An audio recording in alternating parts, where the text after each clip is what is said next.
now that you guys have announced Lloyd Carr's grandson, CJ Carr from Saline, Michigan, as the starter, something that I've seen, and not necessarily from you, so I'm not ascribing this to you, but to Notre Dame fans, and this is something that Falconer TRX brings up, is there seems in the last week to be an overwhelming confidence that CJ Carr is better than Carson Beck today, right now. He phrases it as seriously, but like, I'll just say, what are your thoughts on the topic? Because that seems a little premature, at least. Sure.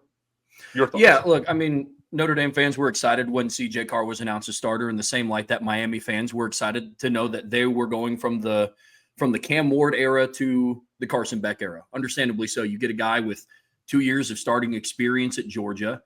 There's not going to be a stage that Carson Beck gets on that's going to overwhelm him in any capacity. We're talking about somebody that's played in multiple conference championship games. He's played against Alabama. He's played against LSU. So that I understand completely. As of today, right now, on August 27th, I personally can't say that CJ Carr today is better than what Carson Beck is, because the next meaningful pass that CJ Carr throws at the collegiate level will be the first meaningful pass that CJ Carr throws at the collegiate level. And that's something that I'm well aware of. Now, why are Notre Dame fans excited? Hey, look, man, you get it. We cover college sports. And this is something that there's going to be extremes on either side of the fan base. You know what I mean? Some that you have to convince your fan base that your team is that good, and some that you kind of have to tamper down expectations. Mm-hmm. And I like to believe that at Irish Breakdown, we fall somewhere in the middle, providing good analytics. And part of that is CJ Carr has yet to throw a meaningful pass in college. And so if we're talking about experience, there are games that you can go and look back to and say, hey, Carson Beck performed this way when the pressure was on. Mm-hmm. When they're down by 3 scores at home against Georgia Tech, we saw the level of poise that he had. For CJ Carr, there is a lot of projection. It's a lot of, hey, we think he's going to be able to do this because. But in short, to answer your question, man, I can't confidently say as of today, CJ Carr is a better college quarterback than Carson Beck, because we haven't watched him take a meaningful snap yet. Just to toss in something briefly, let's understand that 6 of the top 8 teams in college football in the preseason poll are starting quarterbacks who have never thrown a meaningful pass. Yeah. So this is not an uncommon thing. I think it's a bit more frequent and prevalent this season than any season I can remember, where the elites are counting on, okay, we didn't go to the transfer portal like Notre Dame did with Hartman and Leonard, where we finally got a guy in the room that we believe that we can ride with him despite the inexperience. No, fair. And I mean, like, if you have that guy, then, you go with them. I mean, obviously Miami's not had that guy. So we, had to go shopping several times recently. So stay on CJ Carr. Tell me about him. What does he do well? What are the things that he can bring that would challenge Miami's defense? And apart from just inexperience at this level, what are maybe some of the, operational things that are areas for growth or potential causes for concern, on Sunday night? Yeah, absolutely. Well, we'll start off with the, what he brings to the table and somewhat of the intangibles. CJ Carr has gained a reputation of just being a very high-level football IQ guy. And as you guys know, when you're starting quarterback at this high of a level in college, it's something that you have to have with you. You can have all the athletic intangibles that you want to, but until the mental side of the game comes along with it, you're going to have a relatively low ceiling. We saw early in spring games with CJ Carr, his ability to make second, third level reads on a defense, and he was doing that as an early enrollee true freshman. And so since then, he's been able to build on that. Now, is he the high-end athlete?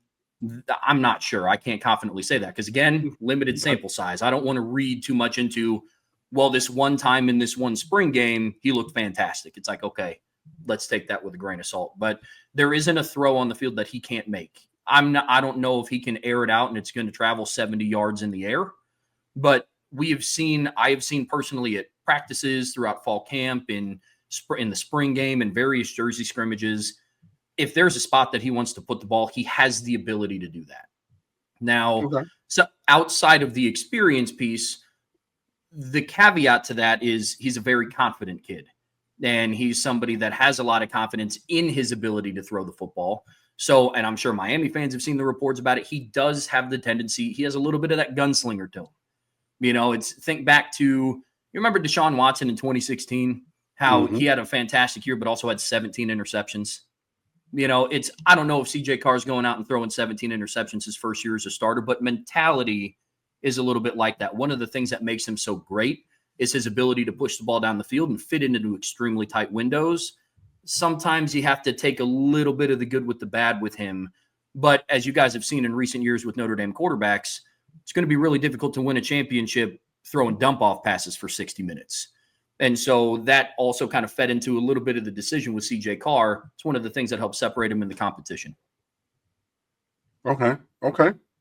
Do you think at all that there's a chance that Kenny Minchey, absent injury, because that's always that looms over everything, but intentionally, schematically, or organizationally, do you think that there's a chance that Kenny Minchey sees the field, whether it's a package, whether it's a rotation? Is there any thought that maybe both quarterbacks find their way onto the field? Yeah, I think so. Potentially on Sunday night, and then definitely throughout the season. Marcus Freeman said it in his press conference yesterday. They have two guys that they're extremely confident in. And when he sat them down to have the conversation with them, it was hey, CJ's a starter. Kenny, this is going to be your role, but we're going to need both of you guys throughout this season. Now, I don't think it's going to be a situation where CJ has a short leash. If he goes in and makes a couple mistakes and dirts a couple of balls or maybe throws a pick, I don't know if the leash is going to be so short that he has to be looking over his shoulder a little bit. Yeah. You know what I'm saying? But I do think that there's going to be some schematic advantage to putting Kenny Minchey in the game because he does have a little bit of a different skill set than what CJ Carr brings to the table. Okay. All right. Cool. Jeremiah Love, Jadarian Price. Go. Look, man, you kind of answered half the question right there. It's a fantastic running back duo. It's not very often that Notre Dame can enter a season where they say, hey, they have the number one returning running back in the country, and they have a fantastic rotational guy in Jadarian Price as well. Look, even sometimes within the Notre Dame fan base, for whatever reason, Price has become kind of a polarizing player amongst some Notre Dame fans. Look, fact of the matter is he's somebody that if Jeremiah Love wasn't in South Bend, and believe me, very happy that he is, JD Price would be putting up a lot of numbers in that offense. He would. He's a very talented running back. But the way that they used both of them last year was perfect. Jeremiah Love averaged a little bit over 11 touches a game. And when you're playing a potentially 14, 15, 16 game season, you don't want your heralded offensive star touching the ball 20 to 22 times a game. Yeah. Going to be interested to see what their new running back coach does this season and how he helps manage that rotation. Because, you go from Dylan McCullough, who had a lot of experience in that field, to Jay One-Sider, who was coming from Penn State. He was tasked with rotating Katron Allen and Nicholas Singleton. Oh, God, he's there now? Yeah. God, now that just means you guys are going to recruit in South Florida. What? I've known Sider for a long time. He's well-renowned as both a coach and a recruiter down here. So from all the things. I think it'll be okay on the rotation. My thing is, as I was just looking up the statistics to refresh my memory, Riley Leonard carried the ball 130 times, 125 times. So, I don't want to answer for you, but it begs the question, do you think insert player here at quarterback will have that large of an impact numbers-wise in the running game? Not even necessarily from the yardage, but from the carries intentionally. Do you think that the quarterbacks are going to run as much as, the athlete that you had at quarterback last year? No, 17 rushing touchdowns. Yeah. Out of your quarterback. Yeah, right. Yeah. 184 carries, 906 yards, 17 tuds, which tied him with Jeremiah Love. So, you're taking basically 190 carries. I know the quarterbacks are going to run some. I'm answering for you, but I would think that something like 160, 175 of those carries now get split up between Love, Price, and insert third back here. Yeah, that's been a really hot topic of conversation in kind of the Notre Dame fan base world because that is a big gaping hole. It's 3rd and 2. You know where the ball's going. It's QB draw, QB counter, QB power to number 13. And more times than not, you're converting. When you're down in the red zone, quarterbacks don't get 17 rushing touchdowns by accident, and so when you look at his you said 184 carries on the season, right? Yeah. Mm-hmm. When you look at his 184 carries, here's what's interesting about college. Some of those are sacks. Some of those are scrambles that get counted as rushing attempts for him. Now, what I will say is, to answer your question, no, whoever starts at quarterback this year for Notre Dame will not be used in the same capacity that what Riley Leonard was used in as a rusher. Yeah. And so you start talking about, okay, how do you divvy up those carries? Do you split it 50-50 between Love and Price? I think it's going to be more of a, let's just say, to make math easy, take sacks out of it, take scrambles out of it. To make math easy, he has an even 100 actual rushing attempts on the season. I could see a scenario where, say, 30 of those just get converted into passes. Those turn into passing attempts.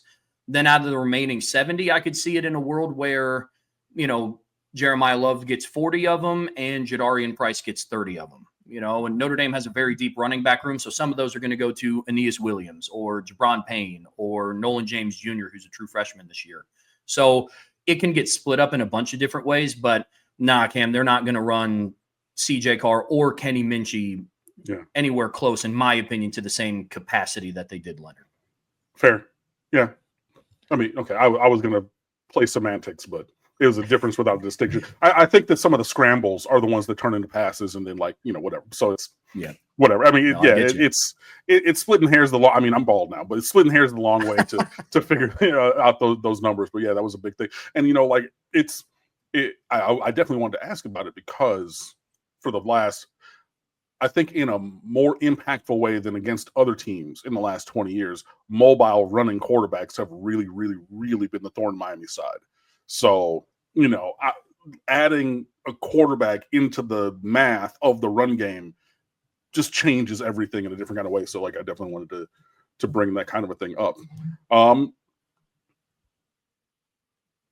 Jagusa's not playing, is he? The offensive line? No. He wasn't on the depth chart. I don't think he's going to play. Nope. He had an arm injury earlier in the summer, and so he's out. He will return at some point this season, but Jagasaw is out. So right guard will either be redshirt freshman Gerby Lambert or a redshirt sophomore Sullivan Absher. Okay. Talk to me about the offensive line for the Irish. I think that this is a game featuring either the top two offensive lines in the country or two of the top three. I think that y'all and us have really, really elite offensive lines.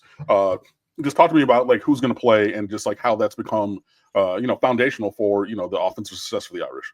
Yeah, man. I mean, look, the trench warfare battle on Sunday night, I'm sure we can all agree, is going to be one that, if you appreciate good football, especially depending on what the weather's looking like down in Miami, it's going to be one where you need the big boys up front to do their job. The outlook on Notre Dame's offensive line is significantly different in week one this year compared to where it was at last year. Last year, they're traveling down to College Station. They get Texas A&M on the road, top 20 matchup, and they return 6 combined starts on the offensive line. And the center, who was 3 of those starts, was out for the season by game 3. And so Notre Dame's offensive line had a lot of different injuries. Unfortunately, this is back-to-back years where Charles Jagasaw is going to miss time at the beginning of the season because of an injury in the offseason. And so through that, Notre Dame was able to get a lot of younger guys now significantly more experience.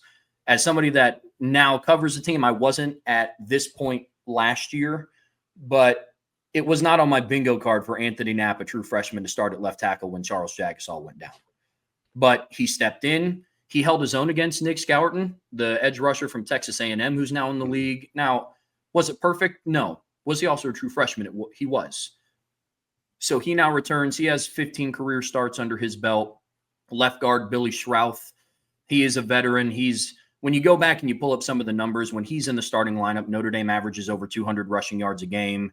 He didn't allow a single pressure in the postseason, and that was going against Indiana, Georgia, Penn State, and Ohio State. Didn't allow a single pressure there. Ashton Craig, it's kind of the same thing. When he's on the field, he is an exceptional pass blocker. Hasn't allowed a single sack in any game that he's played in.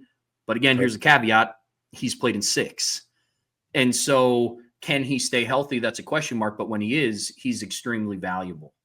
The two guys that are kind of up for debate right now at right guard, Gerby Lambert was a highly touted recruit. He came in. He's a big dude, man. He's 6'7". He's 335 pounds.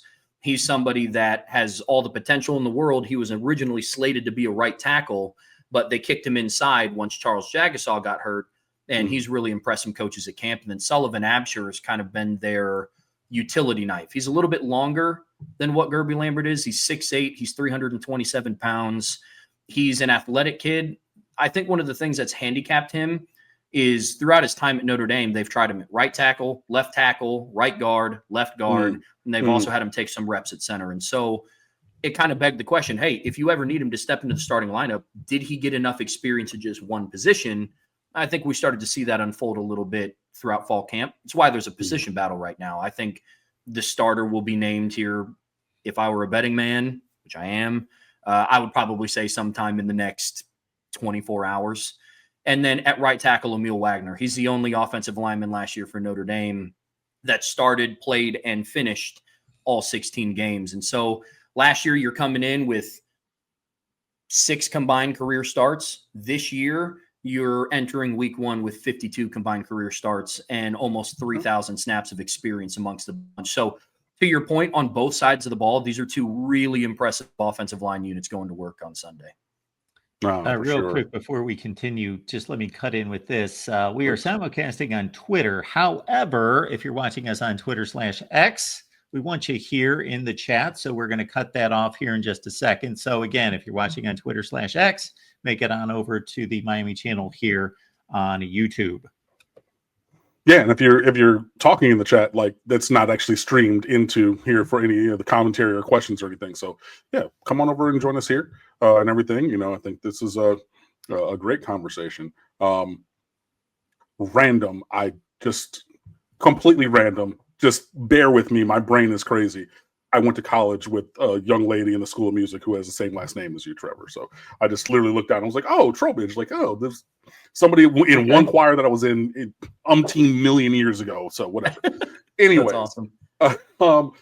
So talking about the just, you know, some of the connections between Notre Dame and Miami, your former defensive coordinator was our former head coach, and Al Golden, who is now gone elsewhere. So I know that you have a new coordinator and everything, and the defense is one of the strengths. You know, your coach, Marcus Freeman, played linebacker at a terrible institution in the state south of Michigan, native Detroiter, native Michigan fan. I don't talk about them and everything. So obviously having a strong defense is foundational just to the operations of, you know, the program and everything. So what should we expect from the defense? Do you think it's going to look schematically the same under Chris Ash? You know, like, so like, what do you guys do? How do you do it? And, you know, who are some of the players that you're going to lean on Sunday night? Yeah, one of the consistents, I think, for Notre Dame's defense, they're still going to be fast. They're still going to be long. They're still going to be very athletic. Okay. You know, Cam, I'll be honest with you, man. I wish I had some of the answers to the questions that you had. I want to know what it's going to look like, because that's going to be the first time that I, in a game situation, can sit down and say, all right, this is what Chris Ash is going to do with halftime adjustments. This is how he's going to dial up certain pressures on third down, given the down and distance. Now, there's some inferences that we can draw, but it's tough. I mean, you got to go back to what Ohio State's defense back in 2014 to see what he was able to do there. Yeah. You know, I take what he did at Texas with a grain of salt. It was COVID. He didn't have the spring for install, and that team was really bad. That Texas 2020 team was not good. And so I take what he did there with a grain of salt, but, you know, as far as I'm concerned, we've talked a lot this offseason on the Irish Breakdown podcast about Chris Ash's comments consistently in press conferences. And this isn't the Chris Ash defense, it's the Notre Dame defense.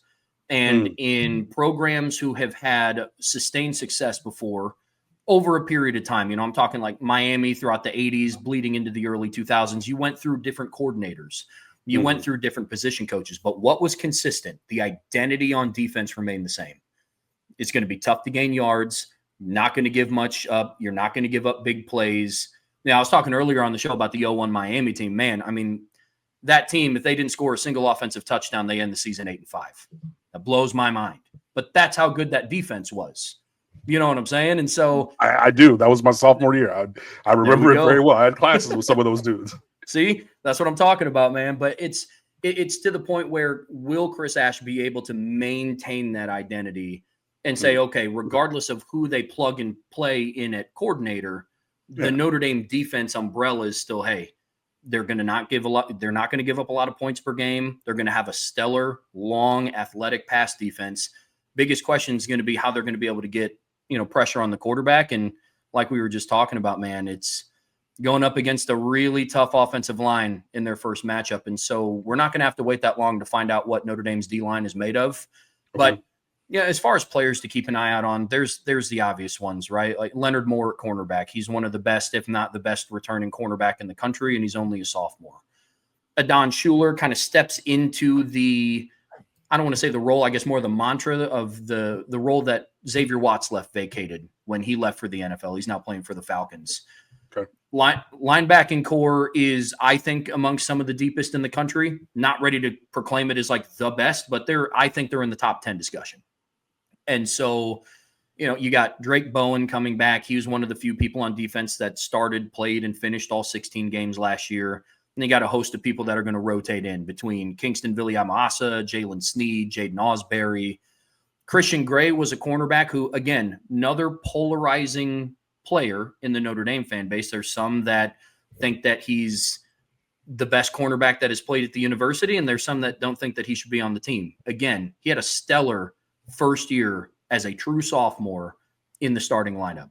Things that he has to work on, but we're also talking about somebody who had the game-sealing interception against Penn State in the Orange Bowl in the playoff semifinals. We're talking about somebody who iced the game against USC with a 98-yard pick six that extended the lead to 14 and put that game away. And so for him, it's about playing more consistently, but I think Notre Dame by the end of the season can be in the conversation to have a top cornerback duo in the country.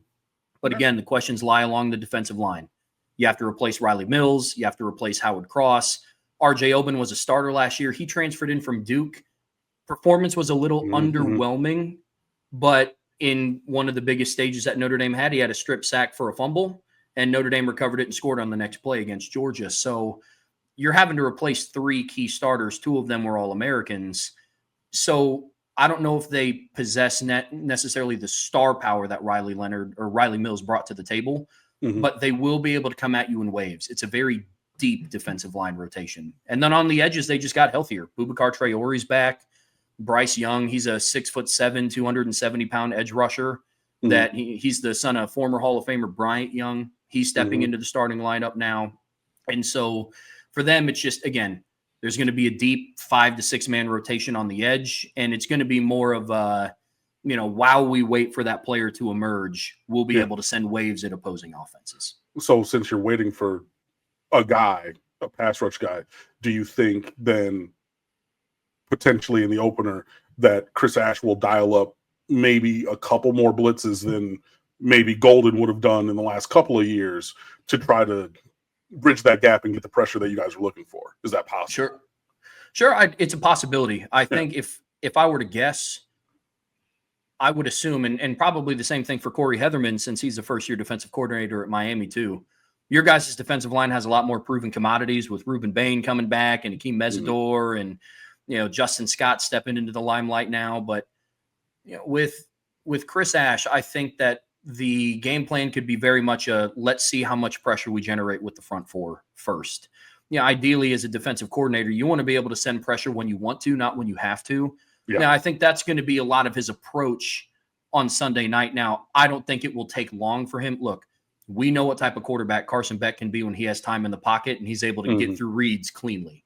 So generating pressure is a major key to victory for Notre Dame, something that we're going to talk about tomorrow. But I would assume that when you start testing the waters, maybe on third down, I would expect some additional pressure, but I don't know if that's a Chris Ash thing. That just might be yeah, exactly. And so that's probably where I would go with that one. No, that's fair. I mean, I just definitely remember when Al Golden was coach, we were trying to figure out because we didn't actually run his defense. Long story.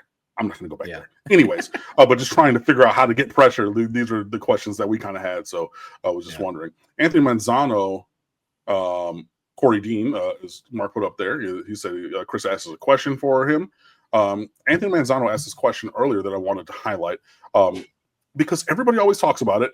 So I want to, obviously talk about it. Does the depth or lack thereof on the defensive line, I know you said there's actually lots of depth, even though it's talent, but not proven, and the heat in South Florida, it's going to be hot, it's going to be humid, it's still August. Does that whole thing, does that concern you with the defensive line, with the team overall? Like, how are you feeling about, the strength and conditioning and hydration and everything? Because, there's a lot of teams who come down here and say that they're ready for it, and all of a sudden they're not. Obviously, it's a night game, so I don't know if you've seen it, but the way that the opening is in the roof, the opposing sideline is in the sun for the noon games. It'll be a night game. You don't have to worry about that. But just in general, like the atmosphere of of Miami, South Florida, hot, humid, still August before Labor Day. Are you concerned about that? How do you think that might, impact the team? Or you guys think that you'll be, ready, from a physical standpoint? Yeah, I think I fall somewhere in between. It's definitely a concern to a degree. I mean, you guys get it. Weather is something that coaches and players only have so much control over. Yeah. And barring Notre Dame running out and practicing this week in sweatsuits and snow pants, I don't really know how much they can continue to prepare for the humidity. One of the things that does give me a little bit of confidence is, Lauren Landau, their strength and conditioning coach in his first year, had to get this team ready to open up the season down in College Station, Texas last year. And different climates. I get it. Texas more of the dry heat, Florida more of the humidity, especially with some of the storms you guys have been getting down there recently. It's very hot and humid. I'm not going to sit here and try to say, well, Indiana gets humid too, so they're going to be fine. Don't worry. It's not that. I get it, man. I get it. There's a reason why for spring break we would go down in March, and we're not taking vacations to Florida in July. So I get that completely. But at the end of the day, I do have confidence in their strength and conditioning coach. One of the benefits of playing at Notre Dame is that you do get to travel all over, and you're not locked into a conference to where, like, let's say if you're a Pittsburgh in the ACC, relatively your climate, barring a trip down to Florida State or a trip down to Miami, that you kind of understand the type of weather that you're going to be getting. Notre Dame 1 week, they start the season off in Miami, then they're back in South Bend against Texas A&M. 2 weeks later, they're on the road against Arkansas.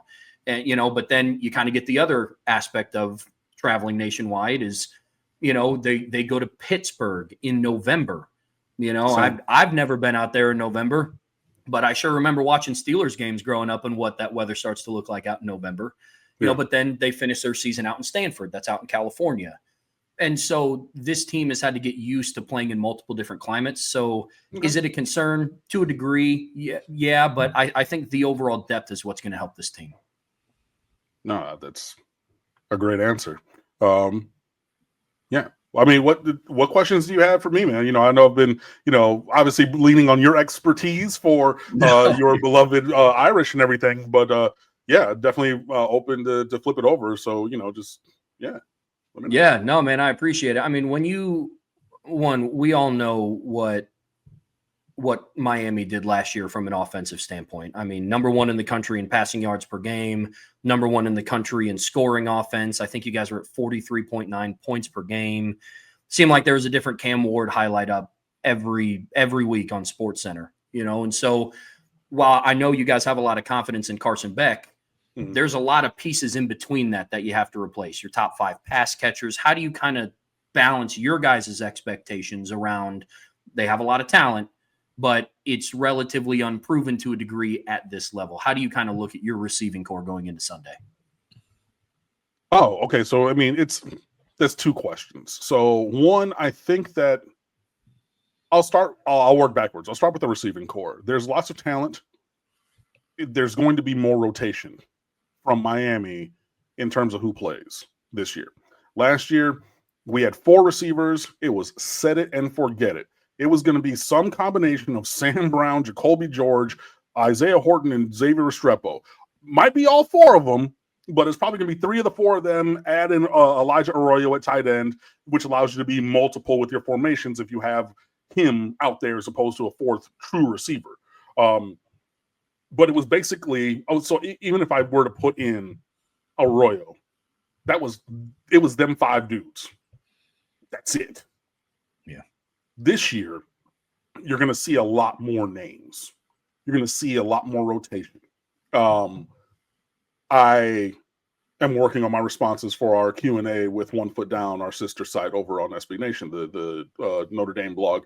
And this is one of the questions. And like, I listed no fewer than 10 pass catchers between tight end and wide receiver who could reasonably play, you know? And so I think it's going to take a couple games to really separate who those top 8 are going to be. But I fully expect it's going to be way more by committee at receiver than it was. Yeah, because it was really just, okay, these dudes are all going to go pro.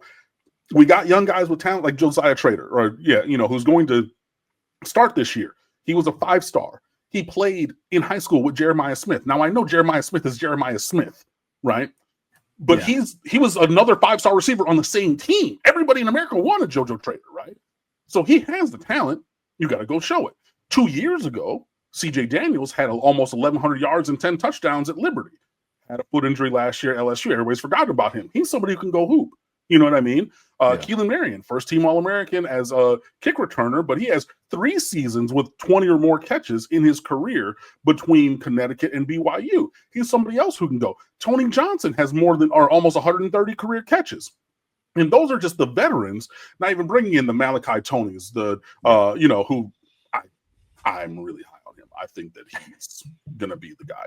I know Ray Joseph is fighting for playing time as well. I'm sold all in on Malachi Toney. And there's others as well. So, yeah, it's going to be a lot more by rotation than you just, stapled on these 4 or 5 dudes. Sure. And so that is going to be the thing that really changes. I think that you can really have guys who are specialized in their roles. Like last year, we definitely had the jack of all trades at a high level in the receiver room. I think that you might have, a master of 1 or 2, and it's like, cool, you go out and do these things, you go out and do these things, and you can package them together in different iterations so you can run the schemes that you want to run. So that's kind of how I view the receiver room. Elijah Lofton, Elijah with no H, that is the correct spelling for anybody wondering.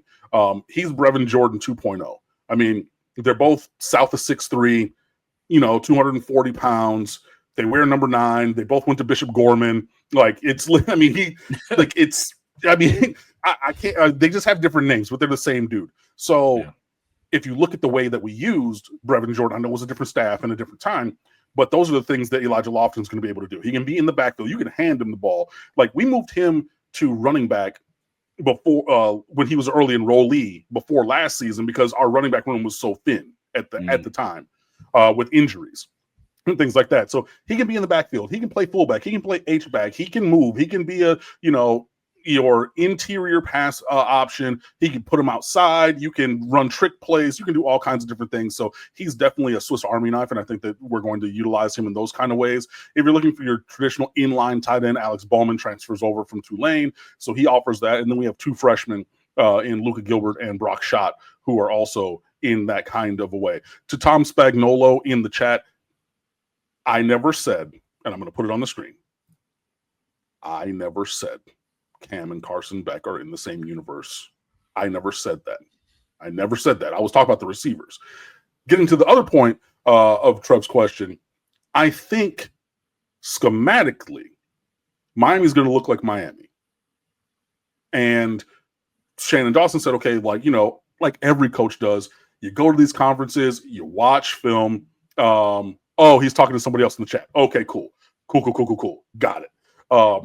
Good, because I was about to say, I lost my mind. Sorry. So, you go to the conferences, you pick up a couple different things to integrate into your operations and things like that. Now, where I will say about the quarterbacks, and this is something that Shannon said on Monday's coach availability, people remember the 3 to 5% of plays, which was, unscripted, out of improvised Cam Moore, and I said it when he did it. That throw at Florida, in the opener, you know the throw, the Heisman. I literally said that's on the Heisman reel. Literally, then in the opener, right? Everybody remembers those. Mm-hmm. Shannon Dawson was like, "Yo, our offense was 95% in structure and on time. Think about the quick pass game. Think about the screen game. Think about the run game. You're not improvising a handoff because everybody has to be together like a marionette on strings. You know what I mean? Like, you got to take your drops. If you're running that stretch play, you got to get there and get the ball to the running back. It's not just, whatever. So I think that so to have so much of the offense last year be within the structure of the offense, it then stands to reason that you're going to have so much be within the structure of the offense yet again, even though there is a different quarterback who has different skills and can do some different things. So I would say my expectations going back to overall for this offense, I expect top 15 in terms of total yards, passing yards, rushing yards, scoring. I do not expect number one again. Sure. Like, because it's number one. Like, that would be asinine. Like, we're There's only one way to go when you end the season number one. I get it. Exactly. I do think that this is going to be a very, very strong offense, though. So I know that was short story long, but that's just kind of how I look at the receiver options and the offense in general. No, I get that completely. Brian earlier today on our show was talking about, look, Cam Ward, for all the off script and highlight plays that he had in 2024, he didn't get drafted just because he was an improv guy. He didn't get taken number one overall in the draft because he didn't really know how to run an offense, but, made the spectacular play. So 100% agree with you there. Shannon Dawson coming back for you guys is absolutely huge. Oh, massive. And one thing that we pointed out was, look, Mario Cristobal as a head coach historically has had successful seasons when he has a veteran quarterback that he can rely on. Look at him with Justin Herbert back at Oregon. Look at him last year with Cam Ward at Miami, and now he has Carson Beck.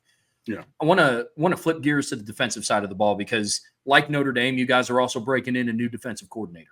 Yeah, and there's been a lot of questions around what is this going to look like, because it's so tough to go from. You can't look exactly at what Minnesota did last year and say, all right, Miami's just going to run the same exact thing, because to my knowledge, Miami doesn't have a Coy Perch on their roster in the same way that Minnesota didn't have a Reuben Bain on their roster from last year. Yeah. You know what I mean? So it's when you're evaluating this defense, where do you find the middle ground, and what are some of the things that you expect to see on Sunday from the Canes defense? Nah, that's a really great question, and that's the $64,000 question for sure. I think that you mentioned earlier, like my time in college with the legendary team, the best college football team of all time, the 2001 Miami Hurricanes. On that staff was Greg Schiano, and Corey Heatherman cut his teeth under Greg Schiano at Rutgers and ran a version of that at Minnesota. And he's coming to Miami, which is ground zero for that. Like when you talked about, like Miami through the golden years, you know what I mean? Like the golden years of success of the program, not the golden years, because I know people are going to say that. But yeah, the defense had an identity. Like, we're going to be a little bit undersized. You're going to have, like, you had the Russell Marylands and the Jerome Browns, God rest his soul. But those are, and I mean, Vince Wilfork, those are few and far between. Like, even Warren Sapp was a tight end, and he wasn't the biggest defensive tackle, but what he was quick. He could play that one gap, and snap happens, bang, and he's by you. And all of a sudden, the offensive lineman is calling fire or whatever. Why am I looking backwards at 76? Like, we just snapped the ball. But quick, penetrating defenses, maybe a little bit undersized, but using speed as our superpower. Even at linebacker, even in the secondary, throughout the history of the championship time of this program, I think that you're going to see a level of that. And so what those teams did, I think you're going to see a version of that now. Because, Schiano cut his teeth here. He really grew up as a coach. He's taken that on the road twice at Rutgers, and that's been the foundation structurally of the defenses he's run. Been a little bit different because you're back in the Northeast and things, but like that's a lot of the nuts and bolts. Sure. And then you pass it on to Heatherman. He goes to Minnesota, does the same thing. Now he comes here, which is like great. Now Mario Cristobal has been very good at talent acquisition, wherein you're building the team to the prototypical size standard across the board of positions. So you're not having a player the size of Sean Spence, of Levante David at linebacker, really anymore. Rohan Marley, he was a great linebacker here, but I mean, he's 5'9", 200 pounds. You know what I mean? You're not going to have those dudes. You're going to have 6'3", 220 with length. So you can still have those players do the same kind of scheme, even though, like, when you look on the field, height-wise, it might look a little height and build-wise, it might look a little bit different. So, I say all that to say, like, some of the things that they did do at Minnesota, we're going to do here. Some of the things that obviously the Schiano system has done. I don't know that we are fully able to be 2000 Miami, which is just cover 2-man lockdown and have, two of the best safeties ever to play the game, patrolling everything beyond 15 yards and figuring it out. But I think we're going to do some of those things, getting back to the real heart and soul identity of what a Miami defense should look like, especially schematically, which then leads me back to Al Golden, who went so very far away from that when he coached here and allowed that to happen, because either you coach it or you allow it, whatever. But then he goes to the league. He works for my Detroit Lions, goes to the Cincinnati Bengals, great, goes and coaches y'all, and all of a sudden, I'm like, yo, what y'all do and the way that you do it, that looks a lot like we were talking about. And he refused to do that. So I think that Heatherman will do a lot of those things, and just letting guys play freer. I think that when injuries happened last year, Lance Guidry went to some systems that were a little more cerebral.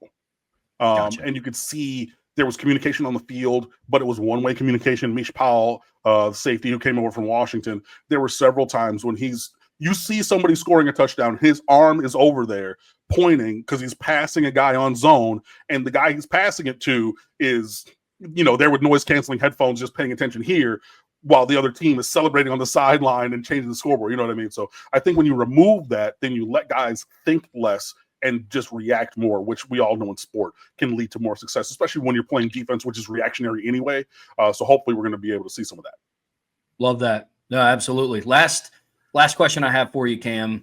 Yes, sir. Transfer portal, this era of college football has been crazy. I mean, it's impacted every single team positively or negatively. I have, and this is just personal preference, I have a little bit of pause when it comes to looking at an entire unit that is made up predominantly of transfer portal players. Okay. When I look at Miami's secondary, there's talent there. You got Charles Brantley, CJ, and I've been butchering his name all week. How do you say OJ Frederick? Yep, exactly like that. Boom. There we go. So I haven't been butchering it all week. But you got OJ Frederick coming back. He has a lot of experience. I think he gets a little bit too much hate for the performance against Syracuse. It was looked a little bit kind of the same way how Christian Gray at Notre Dame was looked at just because of the USC performance. But outside of that, we're talking about a cornerback who, in Frederick, he was targeted 38 times last year and only gave up 14 receptions.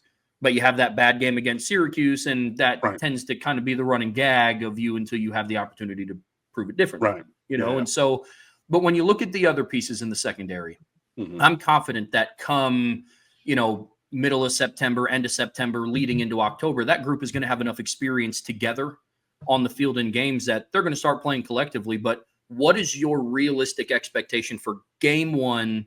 4 of the 5 projected starters are potentially transfer portal guys. Yeah. What do you expect from the back end of this defense with a new DC? I mean, look, it might be foolhardy, but I expect them to not be terrible. I expect, sure. Not sure, because we saw terrible last year in so many places. So I know it seems like a low bar. I know it seems like common sense. We've seen worse very recently. And and to your point, OJ Frederick gave up 14 catches last year. 8 of them, or 9, came in the Syracuse game. So it's going to be looked at of oh yeah, well, how's your freshman All-American? It's they kept putting him in a situation that he's not necessarily built for. You know what I mean? Basically, I've been playing a lot of college football 26. Those receivers all had gold 50-50 badges, and they kept throwing 50-50 balls and winning the 50-50 balls.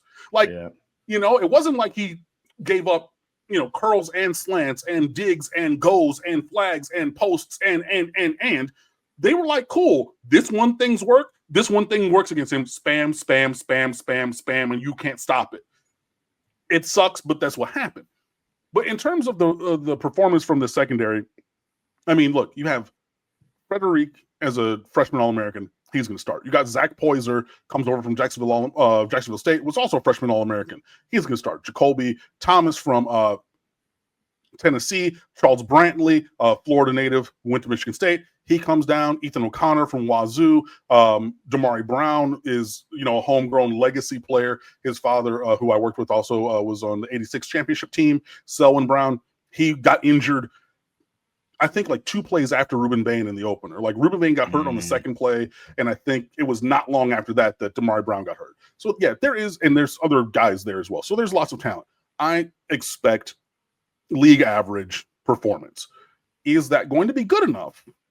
We will see. I'm not going to say, okay, it's going to be lockdown, 90 or 85 Bears, 2001 Canes, 2000 Ravens type stuff.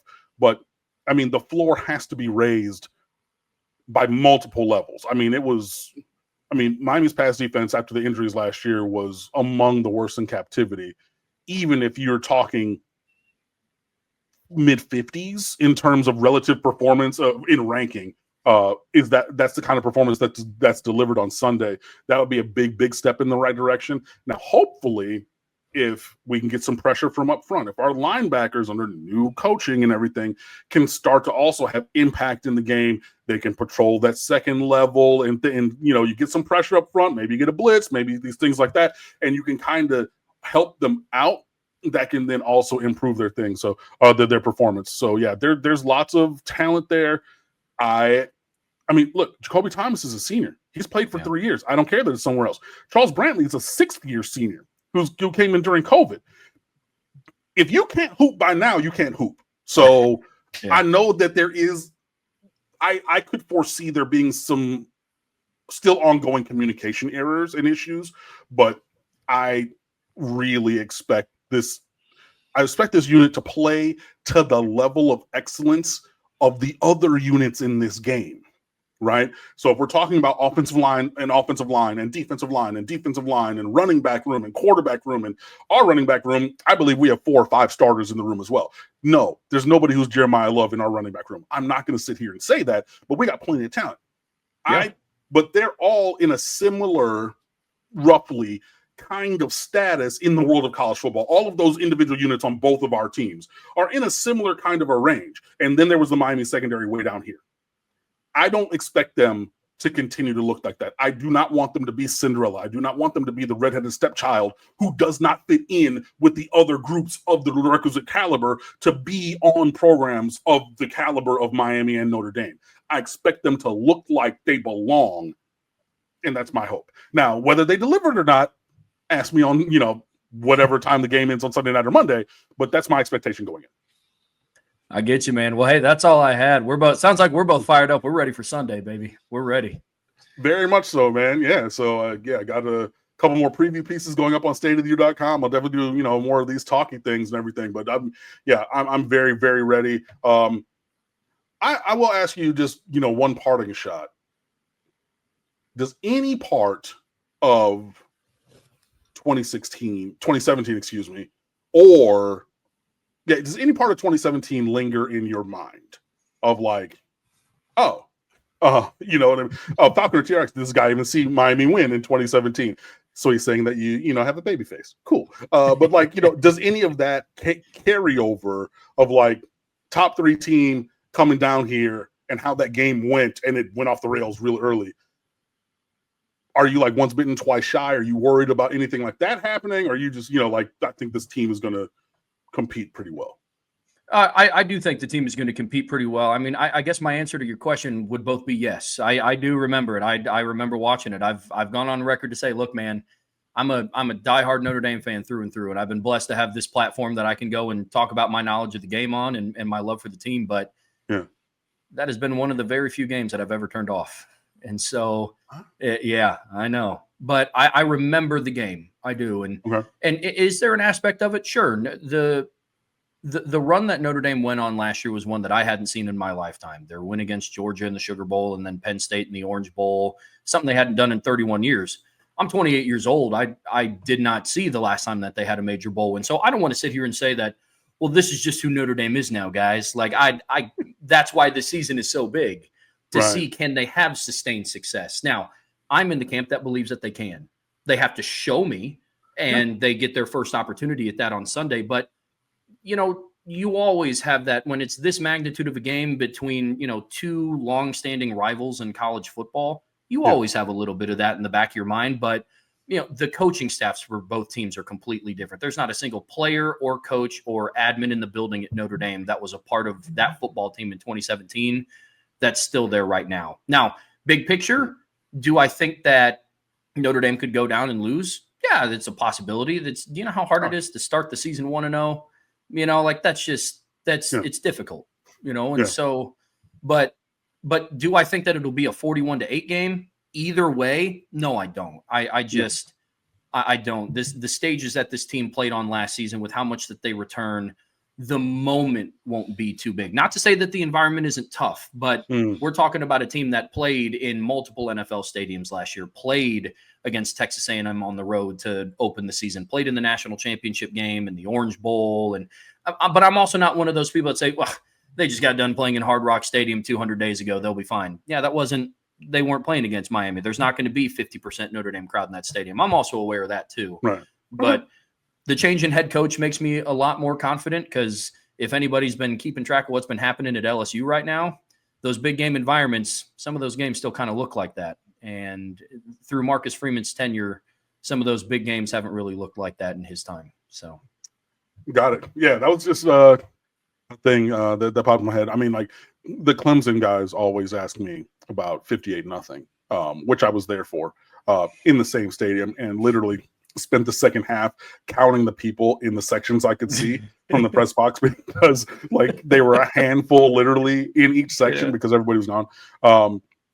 So definitely know that. But in the chat they're saying that it looks like, and I'm looking at my computer with the forecast and everything, saying it might rain all day during on Sunday, and then just kind of be a sauna at night and anything. But hey, whatever happens, I think that's going to be a really great game. Chief Brody says 21-17 Irish. Charles Johnson says 27-20 Canes. Parting shot. Call your shot. What's the score, man? We have not done our predictions yet on the Irish Breakdown podcast. Yeah. I'll give you this, though. I do think Notre Dame wins, but I think it's close. There's a lot of question marks on both sides. But I think the overall big game experience, combined with Miami kind of having to piece together a little bit more than what Notre Dame will have to. Every team has questions going into week one. But if we're looking at it at a bar graph, I think Miami just has slightly more questions to answer on both offense and defense than what Notre Dame does. Okay. So I think that prevails, but I have it being a close game. Fair. I think that, similarly, I do believe it's going to be a close game and everything, but just hearing from so many people nationally that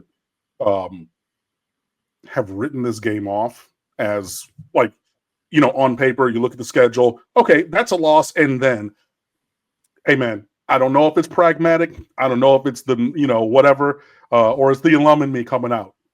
I got the Canes. So, we will see. Definitely will be there. Looking forward to the game, man. So, this has been a really great conversation. Yeah. Trev, thank you so much for joining us and everything. And just be sure you plug your stuff so people can go. And, like, hey, I see what the website is. I'm going to go there and find out what your actual prediction is, because, look, we didn't talk off screen or anything. You know what I mean? This is a tease for me too, guys. So I want to know. But, yeah, man, talk your stuff. Let people know where they can find you. Yeah, absolutely. You guys can follow me on Twitter at Tro5. You see it on there. And then all the links to all the Irish Breakdown stuff is also on my profile. Check out the premium message boards, boards.irishbreakdown.com. Chief Brody, Tom, I know you guys listen to the show all the time. You guys know where to go. One thing that I like that what we do, yes, we're a Notre Dame show. I don't think of us as homers, because we try to provide legitimate analysis, and we're not ones that want to try to dupe people out of really thinking about what type of opportunity is in front of Notre Dame. And this is a really tough opponent coming up on Sunday night. And so that's where you can find us. We're going live again tomorrow. That's where we're going to do our predictions live at 1 p.m. tomorrow in the Irish Breakdown podcast. So check us out if you guys have the time. Absolutely. Brian Driscoll and myself, we go back a long, long ways. He's a first-class guy, no doubt about that. And Trevor and I have recorded a few times as well. Trevor brings it, as we just heard, over the last 60 minutes. So check it out there at Irish Breakdown. Absolutely. And I will just counter the couple check marks on the Notre Dame side with the obvious home field advantage, experienced big-time quarterback versus a first-time starter. So it's going to be a difficult decision for me to make. I will say that. I do think Notre Dame's a little bit better football team, but again, experienced quarterback in big game situations versus a guy that's throwing a pass for the first time in a meaningful situation. And then, we did see 2017, and 2017, that Notre Dame team went what, 11-2. Like, if they play at any other time in any other situation, that's a toss-up game. But on that given night, with that crowd and with that momentum roll, that's what it turned into. Man, it was. I actually usually go to one game as a fan a year where I'm not in the booth. And a buddy of mine used to write for us over at State of the U as a Miami fan. He's a Toronto native, so he came down and we were sitting. He got very good seats in the front row on the Miami sideline. And I've said this a couple. If you're watching and you've seen this before, I've told this story, but say it again. When Trajan Bandy picked that ball off and he's running down the opposite sideline, Ed Reed was giving a sideline interview with Maria Taylor. He left her standing there with the microphone, and this is before the renovation, so it had more space on the sidelines. So he jumped over the little beanbag kind of divider, came over to the front row, and dapped everybody up in my row as Trade. So I'm dapping Ed Reed up literally as I'm watching Trajan Bandy on the opposing sideline and everything. And there were two older Notre Dame fans who were seated next to us. And that was the last time that we saw them because, they got up. They didn't even say bye or anything. They were nice gentlemen. I enjoyed sitting next to them. But, we had space to spread out after that because, they made their way back downtown. Yeah, I remember that play too. That was when I picked up my remote and hit the power button and then went on to do some college Saturday night shenanigans. Thankfully, I was broke as a joke in college, so I didn't have the opportunity to make it down to the Rock and watch that game go down. But So, but hey, it was a good time. I went to Notre Dame to 16. Me and my buddies made the. Like I said, I'm from Detroit. I'm from Michigan. I've driven by, that exit. Going to Chicago, going to other places, but I've never been to to South Bend until 2016 and everything. So it's definitely a momentous occasion. It's a big rivalry and whatnot. So definitely looking forward to it, and definitely appreciate you being on here with us tonight, man. Thank you.